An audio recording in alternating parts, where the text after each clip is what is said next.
Ilang 10 years na po tayo sa industry. Happy anniversary, Maris. Thank you.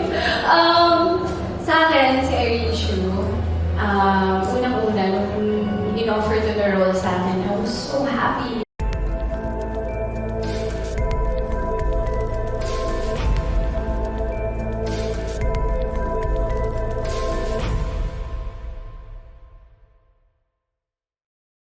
Ninyo as Maris and Anthony after or while playing Snoop and Irene.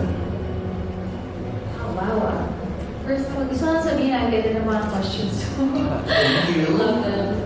Well, to me, ilang 10 years na po tayo sa industry. Happy anniversary, Maris. Thank you. Sa akin, si Irene Shu, unang-una, nung in-offer to the role sa akin, I was so happy kasi, bagong role, hindi ko pa ito nagagawa, maarte, kikay, and like, sabi ko, ibibigay ko talaga lahat ng kaatehan ko dito sa character na to. And, natuwa ako kasi sa result ng, yung story and all, dun ko na-realize na sa bawat eksena na binibigay sa inyo, ibigay mo talaga lahat ng best mo. Ibigay mo yung 100% mo, even more than that. Kasi you'll never know anong mangyayari because of that. Yun yung na-realize ko after everything. Anthony. Thank you. Ako, ang dami. Pero sa akin kasi susto. Of course, parehas din sila kasi ni Miko eh. Kinalaki. Pero, yung pinaka siguro natutunan ko mas siguro yung appreciate mo yung mga maliliit na bagay. Yun kasi yung parang makakalimutan mo once na sobrang dahil mo na ginagawa sa buhay mo, di ba? Yung pinaka-maliliit na bagay talaga yung nagpapasaya sa isang tao. So, ang dami. Siguro kay Snoop, may mahal na mahal yung character niya. Hindi ko rin siya mabibitawan kaya hindi ko. Yung nabuo namin samahan nila ko yung kay Snoop talaga. Binondo Brothers ko.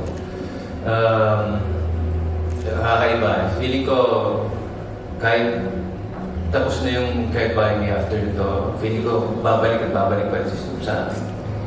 Sa mga maliliit na bagay, of course. Hindi naman yung bong.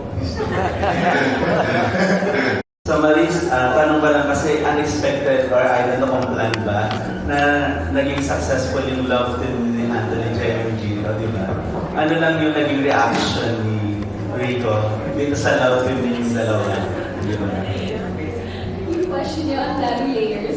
Ang dami yung reaction shot yun talaga. First, yung first part ng question niyo, I'm very happy sa lahat ng surprises na hatid ng show na to para sa akin and para sa aming lahat. Everything was so unexpected, though we were told that it was kind of planned.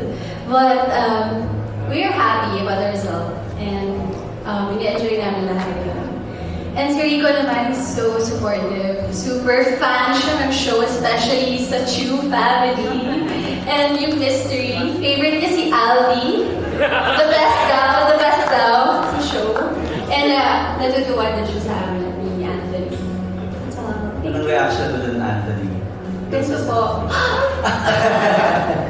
Siyempre, nagpapasalamat din ako, of course, kay Maris. Kasi si Maris, siya, professional siya sa trabaho niya.